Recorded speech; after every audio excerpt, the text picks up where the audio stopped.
การบริการบีคอมที่พัฒนาโดยธนาคารการค้าต่างประเทศลาวมหาชนของการธนาคารอยู่ในสปป.ลาวแต่ว่าการพัฒนาของมันบ่แม่นง่ายดายมันเต็มไปด้วยสิ่งท้าทายหลายด้านฉะนั้นเวลาทีมงานหรือว่าผู้ที่โครงการผู้ที่จัดตั้งปฏิบัติโครงการดังกล่าวนี้ก็ถือว่าก็ต้องได้มีการคิดแบบนอกกรอบเห็นแนวใดที่เขาจะสามารถรับประกันว่าจะเป็นเรื่องของความเสี่ยงก็ดีว่าจะเป็นเรื่องของชื่อเสียงธนาคารที่จะเอาไปฝากไว้กับตัวแทนก็ดีข้าพเจ้าคิดว่าเรื่องการบริการผ่านตัวแทนนี่ถือว่าสิ่งท้าทายต้นต่อนี่ถือว่ามันมีหลายนะคันเขาว่ามาที่มันมีหลายพอสมควรนอกจากสิ่งท้าทายที่เป็นพื้นฐานข้าพเจ้ายกตัวอย่างง่ายๆว่าจะเป็นเรื่องของทุนว่าเรื่องของทรัพยากรมนุษย์ว่าเรื่องของความรู้นะแต่สิ่งที่ข้าพเจ้าอยากยกมาว่าให้ฟังอยู่ก็คือว่าสิ่งท้าทายสำคัญของมวลมันว่าเรื่องทางด้านแนวคิด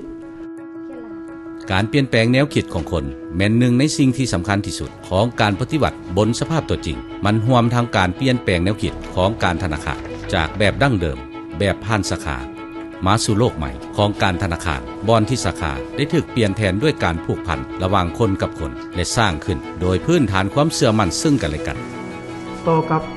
ในการเปลี่ยนแปลงแน่นอนเราฮู้นำกันว่าเรื่องการบริการทางด้านนี้ถือว่านอกเหนือจากความใหม่ที่มันเป็นอยู่แล้วนี้มันเป็นอย่างที่แบบว่ามีความแตกต่างจากคือข้าพเจ้าว่าเป็นการบริการดั้งเดิมเนาะการบริการผ่านตัวแทนนี้มันมีอย่างที่เป็นลักษณะเฉพาะด้านเนาะเฉพาะเขตเฉพาะท้องถิ่นเป็นอย่างที่ว่ามันแตกต่างจากการบริการแบบดั้งเดิมการดั้งเดิมการบริการแบบดั้งเดิมของธนาคารก็จะเน้นเรื่องของการขยายตารางก็คือว่างานสาขาหน่วยบริการของธนาคารไปสู่เขตชุมชนก็แน่นอนในหันมันก็มีข้อจำกัดแผนกที่ตั้งขึ้นเฉพาะเพื่อบีคอมยังสืบต่อพยายามปรับตัวให้แทบเหมาะกับสภาพตัวจริงให้สมบูรณ์ที่สุดภายหลังที่ดำเนินมาแล้ว1ปีเนาะเฮาก็ได้เรียนรู้ประสบการณ์หลายอย่างทุกอย่างมันต้องได้มีการวางแผนมีการกะเกี่ยมเพื่อให้มีการติดตามการแก้ไขการตรวจสอบที่ว่าถูกต้องและก็ปรับปรุงไปตามแผนเรื่อยๆเพื่อให้ผลิตภัณฑ์ออกมาสมบูรณ์ที่สุดสิ่งที่พวกเราอยากให้บรรลุเป้าหมายของพวกเรานั่นก็คือ